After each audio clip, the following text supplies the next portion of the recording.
Hi everyone. എംറാൾഡിൽ cooking related എന്നൊക്കെ ഞാൻ പറയുമ്പോൾ വലിയൊരു കുക്കിംഗ് റെസിപ്പി അല്ല, മറിച്ച് എന്തെങ്കിലും നമ്മളിങ്ങനെ ഫുഡ് ഐറ്റംസ് ക്രേവിങ് ഉണ്ടാവും ഡയറ്റ് പ്ലാനിൻ്റെ സമയത്ത്. അപ്പം ഞാൻ ഹെൽത്തി ആയിട്ട് ഉപയോഗിക്കുന്ന ഒരു ഹെൽത്ത് ഡ്രിങ്ക് എന്താണ്, അതിനുള്ള കുറച്ച് സംഭവങ്ങളൊക്കെയാണ് ഇവിടെ വെച്ചിരിക്കുന്നത്. അപ്പോൾ ഹെൽത്ത് ഡ്രിങ്കിൽ പരസ്യങ്ങൾ കണ്ടിട്ട് എനിക്ക് ഏറ്റവും ഇഷ്ടപ്പെട്ടിട്ടുള്ള ഒരു സംഭവമാണ് ഗ്രീൻ ടീ.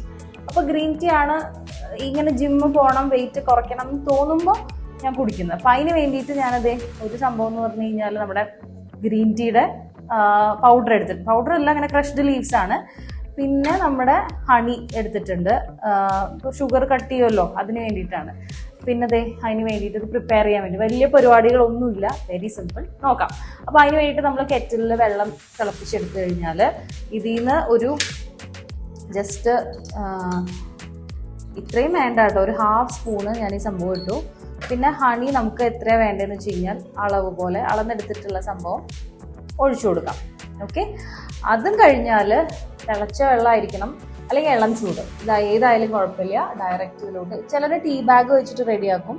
അപ്പം ഞാനിവിടെ ടീ ബാഗിലല്ല ഇങ്ങനെ പ്രിപ്പയർ ചെയ്ത് തിളപ്പിച്ചെടുക്കണതിന് പകരം ഈ ഒരു പ്രോസസ്സ് ആണെങ്കിലും സുഖമാണ്. ഓക്കെ, ഇനി നമുക്കിതൊന്ന് ഇളക്കി എടുത്തു കഴിഞ്ഞാൽ ആ ഒരു ചൂടിൽ അതൊന്ന് റെഡി ആവട്ടെ. ഒരു 2 to 3 minutes അവിടെ തന്നെ വെക്കുക. then it's ready to have. നമുക്ക് കുടിക്കാനുള്ള ഒരു പാകത്തിലായിരിക്കും. ബെല്ലി ഫാറ്റ് കുറയ്ക്കുന്നതാണ് ഇവരുടെ പരസ്യം തന്നെ, അതിൽ നിന്ന് ഇൻസ്പയർഡ് ആയിട്ടാണ് ഇതൊരു ശീലമായത്.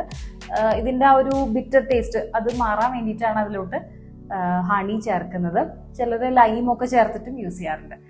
പിന്നെ എന്താണെന്ന് വെച്ച് കഴിഞ്ഞാൽ ഈ സാധനം കഴിക്കുന്ന സമയത്ത് ഇങ്ങനെ ഭക്ഷണവും നമ്മളൊന്ന് പ്ലാൻ ചെയ്ത് കുറയ്ക്കുമ്പോൾ വിശപ്പ് ഫീലിംഗ് വരും. അപ്പോൾ അതിന് വേണ്ടിയിട്ട് എന്തെങ്കിലും ഡ്രൈ ഫ്രൂട്ട്സ് ഞാൻ എടുത്ത് വെച്ചിട്ടുള്ളത് നിങ്ങളെ കാണിക്കാനാണ്.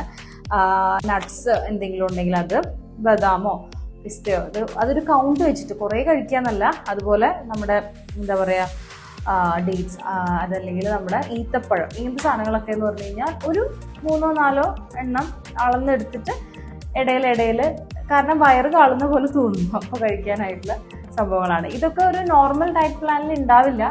അതിനെ റീപ്ലേസ് ചെയ്യാൻ വേണ്ടിയിട്ടൊക്കെയാണ് ഇത് പറയുന്നത്. നമ്മൾ സാധാരണ വിശപ്പ് വരുമ്പോൾ ചായക്കടയിൽ പോകും, പെട്ടെന്ന് എന്തെങ്കിലും ഒരു സ്നാക്ക് കഴിക്കും, അങ്ങനെയാണ്. പക്ഷെ അതൊക്കെ കുറേ കാലറി ആണെന്നാണ് പറയുന്നത്. അപ്പം അതുകൊണ്ട് നിങ്ങൾക്ക് യൂസ്ഫുൾ ആവും എന്ന് കരുതുന്നു. ഇനിയും ഇതുപോലത്തെ വേറെ വിശേഷങ്ങൾ വീണ്ടും കാണാം. ബൈ.